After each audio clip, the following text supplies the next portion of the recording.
मेरा नमस्कार स्वीकार करें। मैं आपके बीच अपने अनुभव के आधार पर कुछ बातें और विचारों को साझा करने की कोशिश कर रहा हूँ।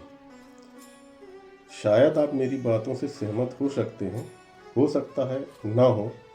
ये बातें इतनी मैटर नहीं करती हैं। वास्तव में मैं यहाँ पर विशेषकर सिवनी और छिंदवाड़ा जिले के कई ग्रामों में निवासरत चौधरी और सतनामी समाज के बारे में बात करना चाह रहा हूँ, जो वर्तमान में आत्मसम्मान और सामाजिक मूल्यों के साथ अपना जीवन यापन बेहतर तरीके से कर रहे हैं। जहाँ तक मेरा मानना है कि अधिकांशतः अपना यह समाज सदगुरु कबीर साहब का अनुयायी है तथा कबीर साहब के विचारों को मानने वाला समाज है। इस समय समाज कबीर दास जी के व्यवहारिक ज्ञान, नैतिकता, भक्ति, समरसता और अध्यात्म के अनमोल खजाने के अनुभव से समाज को सही राह दिखती प्रतीत हो रही है। इसलिए तो हम अपने आप को कबीरपंथी समाज के नाम से जाने जाते हैं। अलग अलग मान्यता और सोच होने के बाद भी सभी व्यक्ति एकजुट होकर समाज में अपना योगदान दे रहे हैं।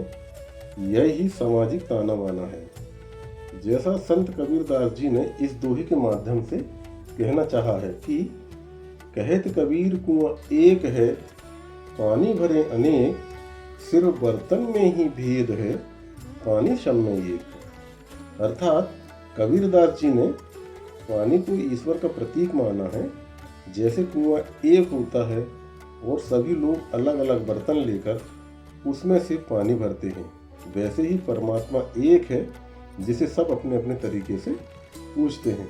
शायद इसका जीवंत उदाहरण विगत वर्ष दिसंबर 2025 को देखने को मिला, जब सिवनी जिला के विकासखंड धनौरा के ग्राम मझगमा और देवरी टीका के समीप मां बैनगंगा नदी के तट पर स्थित पवित्र स्थल कोठीघाट नारायण धाम, जहां पर प्रत्येक वर्ष मकर संक्रांति के दौरान भव्य मेला तथा धार्मिक कार्यक्रम का आयोजन स्थानीय समिति द्वारा कराया जाता है। यहीं पर मुख्य मार्ग के बगल में सर्व कबीरपंथी समाज के जन सहयोग से नवनिर्मित मनमोहक मंदिर का निर्माण कराया गया है।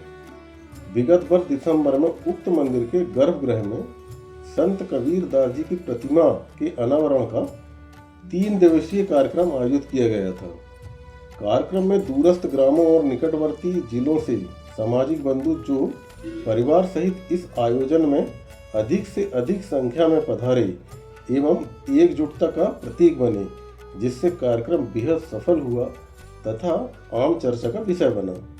यह कार्यक्रम का आयोजन घनसौर क्षेत्रीय समिति के नेतृत्व में हुआ, जिसमें समस्त सामाजिक बंधुओं का जन सहयोग प्रत्यक्ष और अप्रत्यक्ष रूप से प्राप्त हुआ। समिति के सदस्यों से जानने को मिला कि कार्यक्रम की सफलता के पीछे समिति के सदस्यों की पिछली 3 वर्ष की अधिक मेहनत का नतीजा ही यह मंदिर निर्माण है, जो आज एक दर्शनीय स्थल के रूप में विद्यमान है।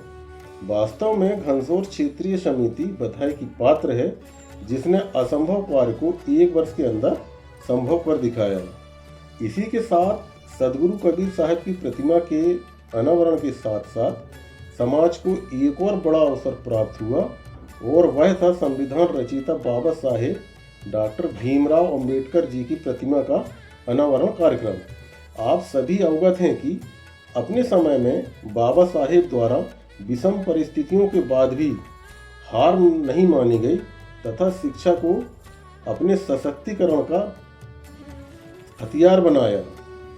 कार्यक्रम में बाबा साहेब के जीवन एक संघर्ष की साहसिक गाथा विषय पर समाज के प्रतिष्ठित महानुभाव द्वारा अपने अपने विचार रखे गए।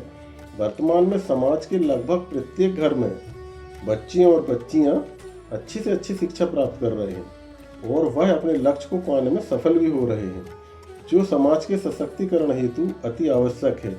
कार्यक्रम से बाबा साहेब के जीवन दर्शन को समझने का अवसर प्राप्त हुआ एवं विषय एक प्रेरक के रूप में स्थापित हुआ। कार्यक्रम में पधारे समस्त सामाजिक बंधुओं द्वारा सफल आयोजन को सराहा गया तथा समिति की भूरी भूरी प्रशंसा की गई। सभी के द्वारा अपेक्षित सहयोग प्रदान किया गया, जिससे कार्यक्रम अत्यंत सफल हुआ, जो कि एक हर्ष का विषय है। कार्यक्रम संपन्न उपरांत सभी का आभार प्रकट किया गया। अब महत्वपूर्ण बात यह आती है कि इतने बड़े कार्यक्रम के सफल आयोजन के पीछे की सोच क्या थी।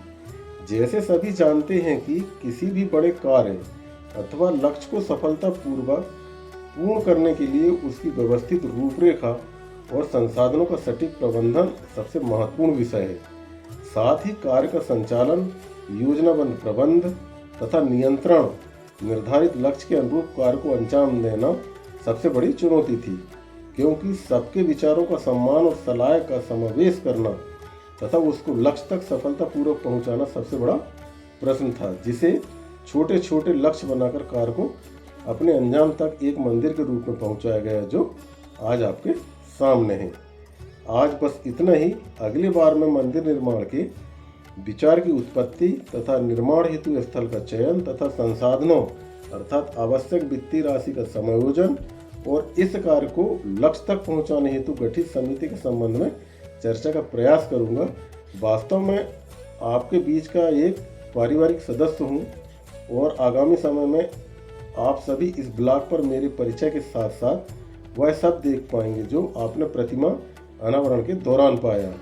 इसी के साथ में आपसे विदा लेता हूं। कृपया अनुरोध है कि वीडियो को ज़्यादा से ज़्यादा लाइक और शेयर करने के साथ सब्सक्राइब भी करें, जिससे संत कबीरदास जी के उक्त मंदिर के बारे में अन्य समाज भी जाने।